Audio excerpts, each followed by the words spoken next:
Good morning, જય શ્રી કૃષ્ણ. કેમ છો બધા? મજામાં? હવે આપણે લાસ્ટ ક્વેશ્ચન રહ્યો છે એમ યુનિટ 2 માં qualitative or selective credit control weapons.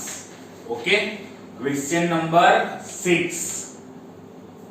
Question number 6, qualitative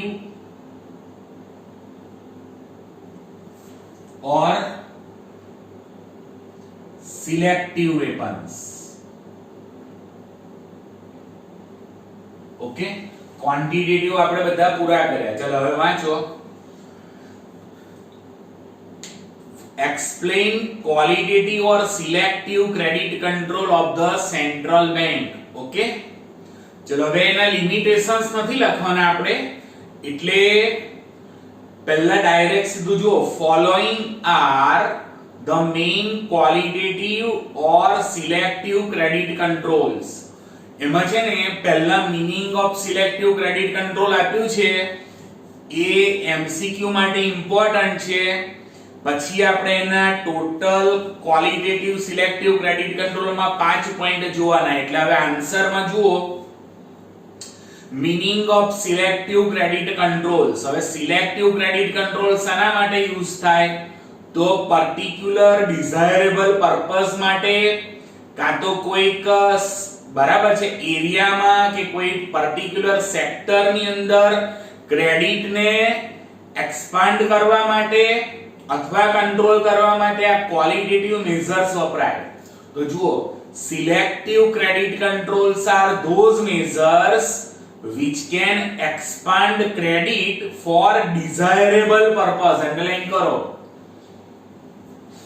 desirable purpose, areas and sectors, and thus at the same time એટલે desirable sector માટે ક્રેડિટ ને એક્સપાન્ડ કરે, desirable area માં ક્રેડિટ ને એક્સપાન્ડ કરે, and the same time can control credit એટલે reduce credit for undesirable purpose or undesirable areas or undesirable sectors. Okay, તો આ સિલેક્ટિવ ક્રેડિટ કંટ્રોલ વેપન્સ જે છે ક્વોલિટેટિવ, એ શું કરે? ડિઝાયરેબલ પર્પસ માટે કે ડિઝાયરેબલ એરિયા કે ડિઝાયરેબલ સેક્ટર માટે ક્રેડિટને એક્સપાન્ડ કરે અને અનડિઝાયરેબલ એરિયા કે અનડિઝાયરેબલ સેક્ટર કે પર્પસ માટે ક્રેડિટને કંટ્રોલ કરે. ઓકે, તો એ બ્રેકેટ નથી, હવે સીધું following are the main qualitative or selective credit controls. Okay, એમાં પહેલું છે variable margin requirement, બ્રેકેટમાં change in lending margin. હવે ધ્યાન આપો, આમાં હું તમને પહેલા સમજાઈ દઉં કે કોમર્શિયલ બેંક્સમાં કોઈ પણ લોન લેવા માટે જાય, લોન લેવા માટે કોમર્શિયલ બેંકમાં જાય તો કોમર્શિયલ બેંક એ બધા લોકોને લોન ના આપી દે. કોમર્શિયલ બેંક શું કહેશે કે તમે તમારી સિક્યોરિટી માં કોઈ વસ્તુ અહીંયા અમારે ત્યાં મૂકો તો અમે તમને લોન આપીએ. ઓકે, હવે ફોર એક્ઝામ્પલ સિક્યોરિટીની વેલ્યુ 1 લાખ રૂપિયા હોય અને માર્જિન સેન્ટ્રલ બેંકે 10% ફિક્સ કર્યું હોય, તો કોમર્શિયલ બેંક પેલા વ્યક્તિને, ફોર એક્ઝામ્પલ આ મિસ્ટર એક્સ છે, એની સિક્યોરિટીમાં કેટલી વેલ્યુના ગોલ્ડ કે કોઈ પણ અસેટ મૂકી? 1 લાખની વેલ્યુ, 1 લાખની વેલ્યુની સિક્યોરિટી મિસ્ટર એક્સે બેંકમાં મૂકી. બેંક શું કરશે?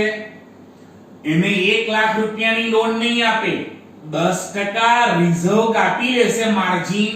એટલે 10 લાખના 10% કેટલા થાય? 10000. તો મિસ્ટર એક્સ ને લોન કેટલી આપશે કોમર્શિયલ બેંક? બોલો, 90000 ની લોન આપશે.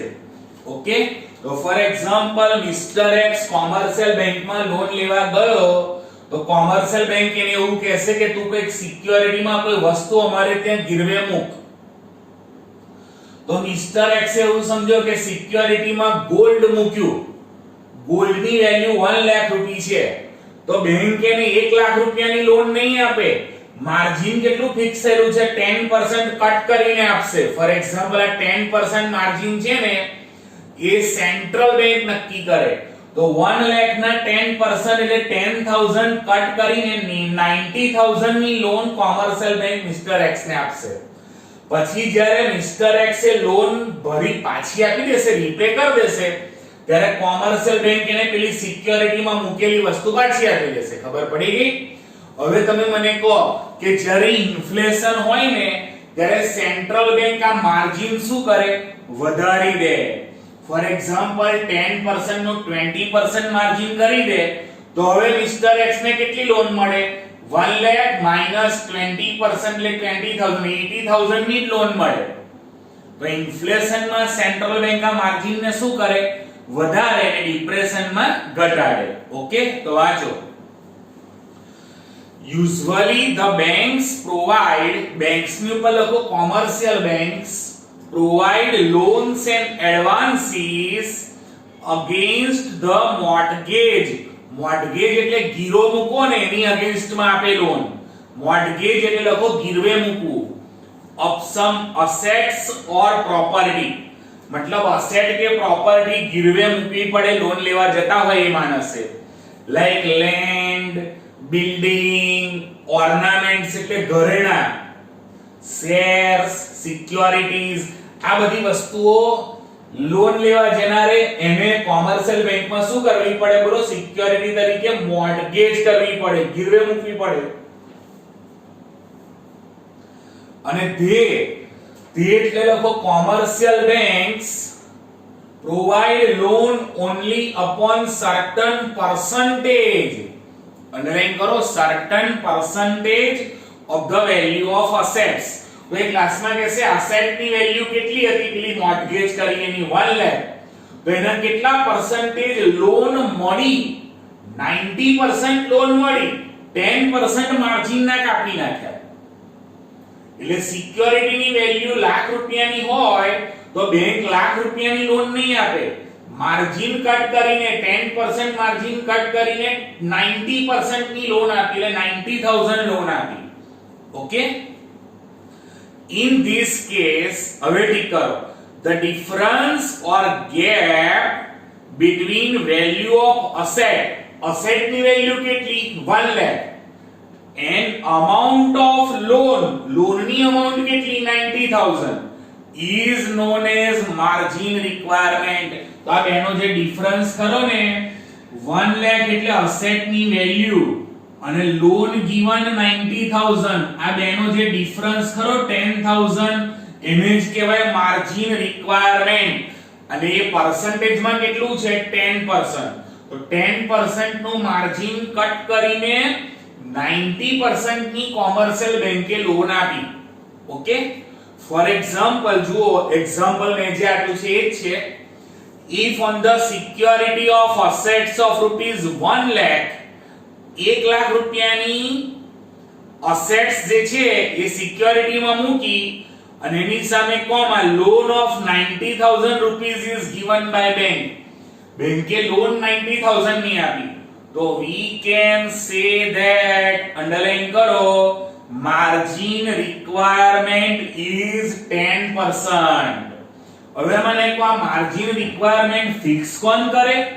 સેન્ટ્રલ બેંક ફિક્સ કરે ઉપરથી. કોના માટે? કોમર્શિયલ બેંક માટે.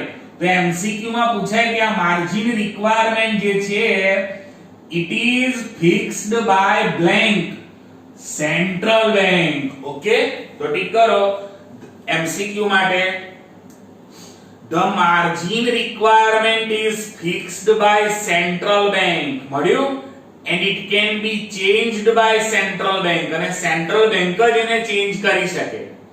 ચલો, during inflation, બોલો ઇન્ફ્લેશન માં અનપ્રોડક્ટિવ પર્પઝ માટે એના માટે લોન ઓછી કરવાની જરૂર હોય તો ઇન્ફ્લેશન ની અંદર પેલું માર્જિન કેવું કરી દે? સેન્ટ્રલ બેંક વધારી દે, તો પછી કોમર્શિયલ બેંક લોન ઓછી આપી શકે.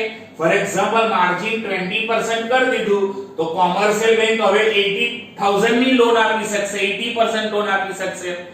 તો ઠીક કરો, during inflation it is necessary to control bank credit. okay, underline કરો, ઇન્ફ્લેશન માં બેંક ક્રેડિટ કંટ્રોલ કરવાની જરૂર પડે for unproductive purposes.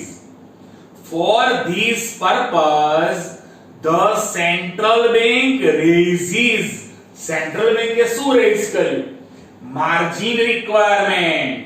ઓકે, અને આ માર્જિન રિક્વાયરમેન્ટ 10% નું ફોર એક્ઝામ્પલ 20% કરે તો પેલી અમાઉન્ટ ઓફ લોન જે છે ને એ ઓછી થઈ જાય કે નહીં? યસ, ઘટી કરો. So the amount of loan available declines, ઘટી જાય.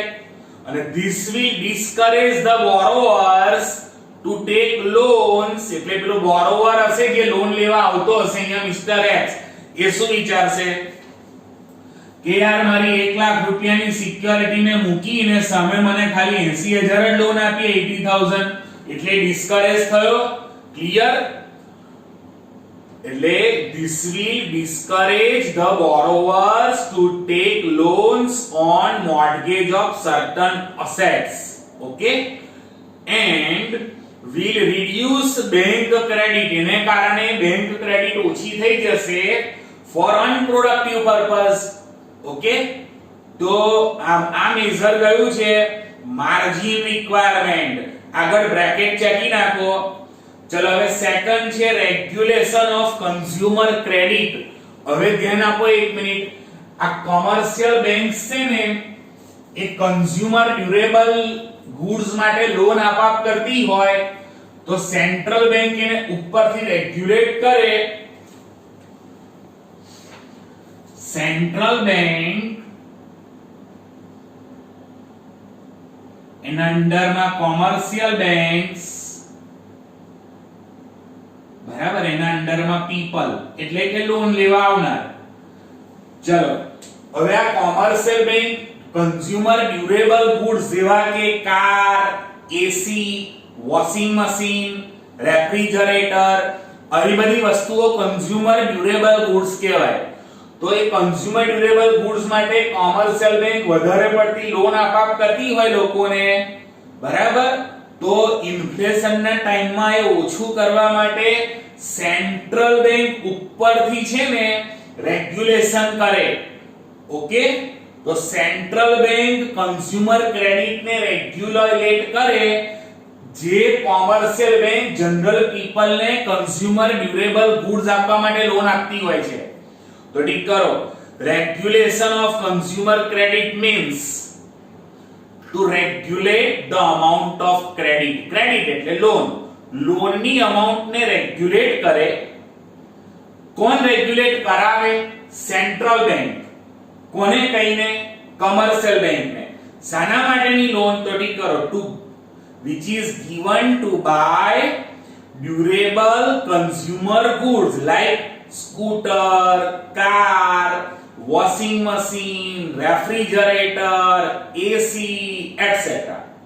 ઓકે, ચલો હવે ઇન્ફ્લેશનના ટાઈમમાં કોમર્શિયલ બેંકોને પકડવી પડે, બહુ લોન આપાપ ના કરશો નહીતર ઇન્ફ્લેશન ઓર વધવધ કરશે.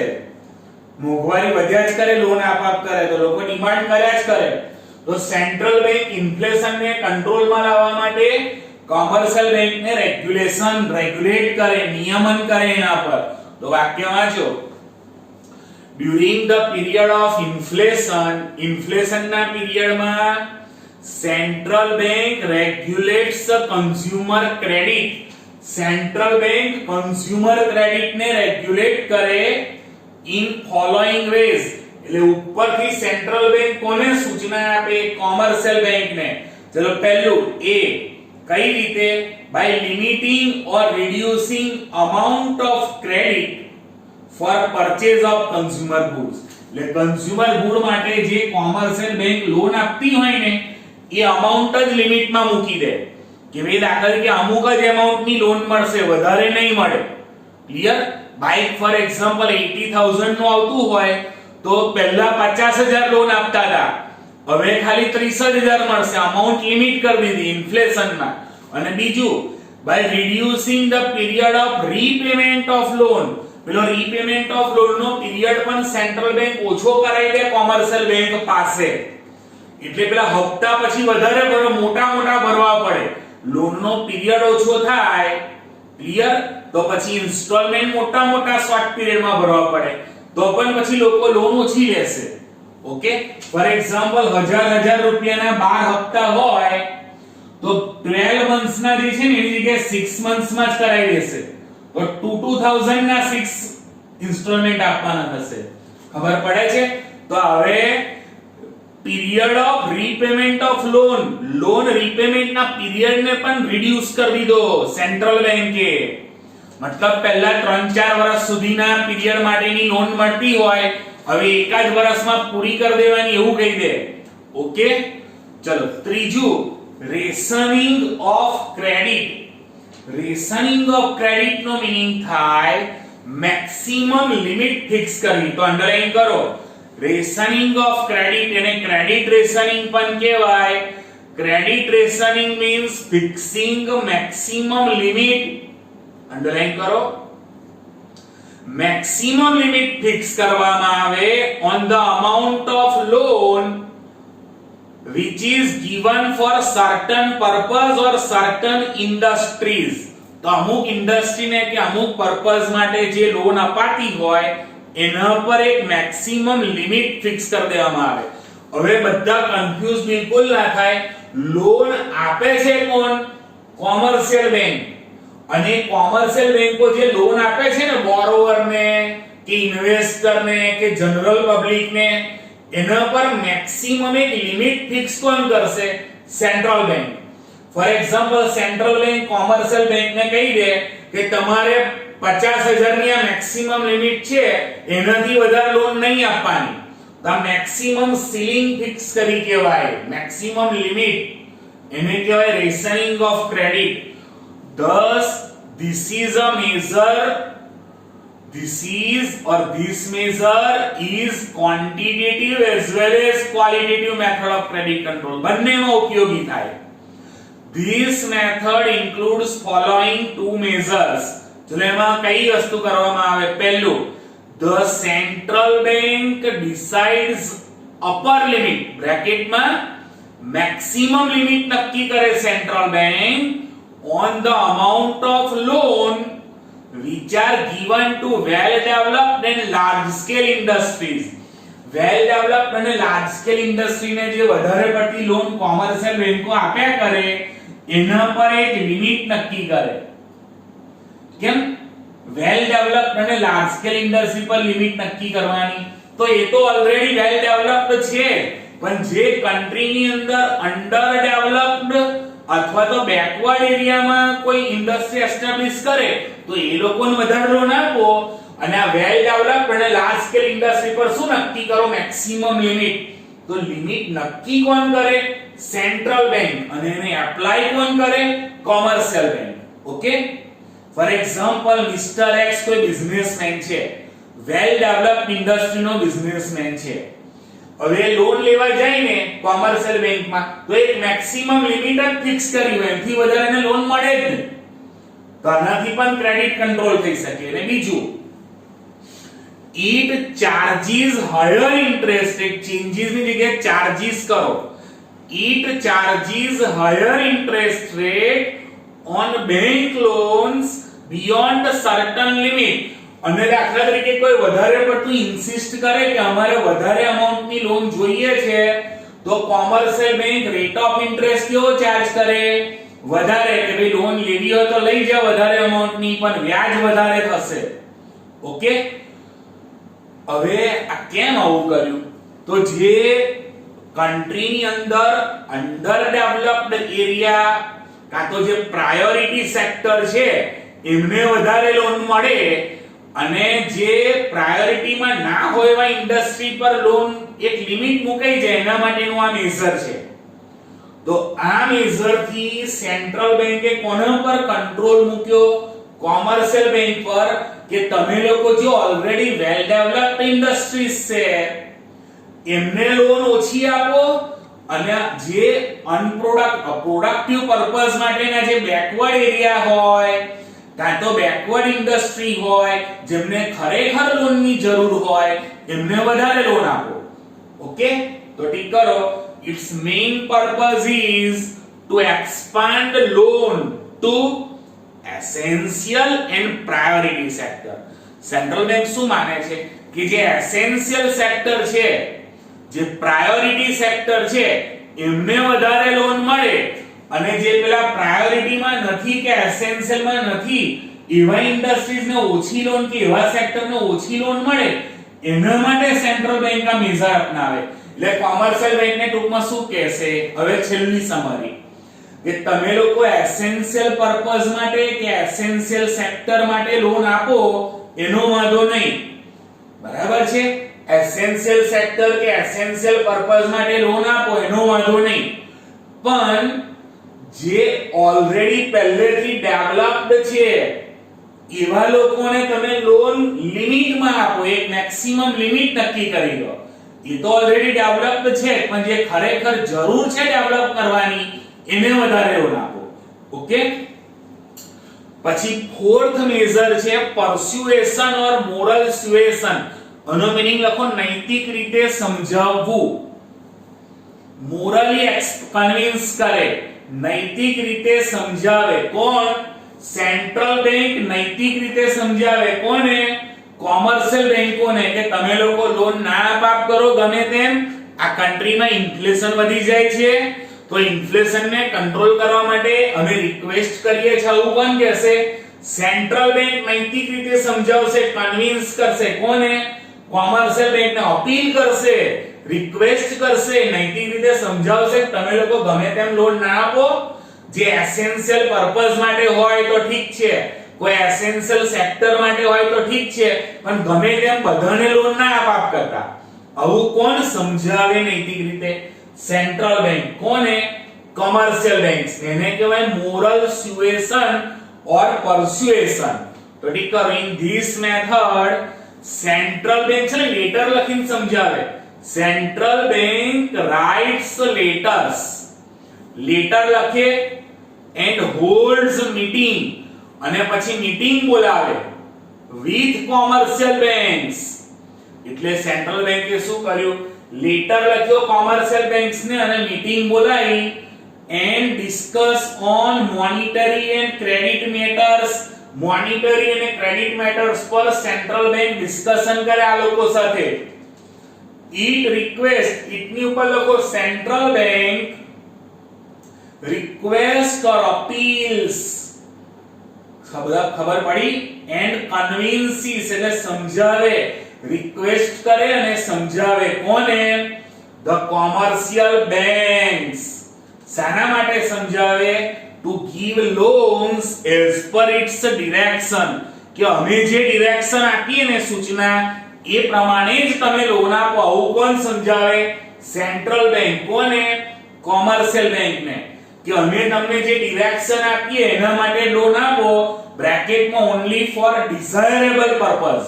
ડિઝાયરેબલ પર્પઝ માટે આપો એનો વાંધો નહીં, બરાબર, અમે તમને ડિરેક્શન આપીશું, પણ જો અનડિઝાયરેબલ પર્પઝ કે અનડિઝાયરેબલ સેક્ટર એના માટે આપાપ ના કરતા. આવું કોણ રિક્વેસ્ટ કરે? Central bank. Clear? For example ટીકરો ડ્યુરિંગ ઇન્ફ્લેશન, ઇન્ફ્લેશન નો ટાઈમ હોય, મોંઘવારી બહુ વધી હોય, ફુગાવો, તો it may request the commercial banks. It એટલે central bank request the commercial banks to stop or to restrict credit, કે તમે લોન આપવાનું બંધ કરી દો કાં તો ઓછી કરી દો. કોના માટે? for unproductive purposes. આવું રિક્વેસ્ટ કરે કે તમે લોકો અનપ્રોડક્ટિવ પર્પઝ માટે લોન આપવાનું સ્ટોપ કરી દો કાં તો ઓછી કરી દો.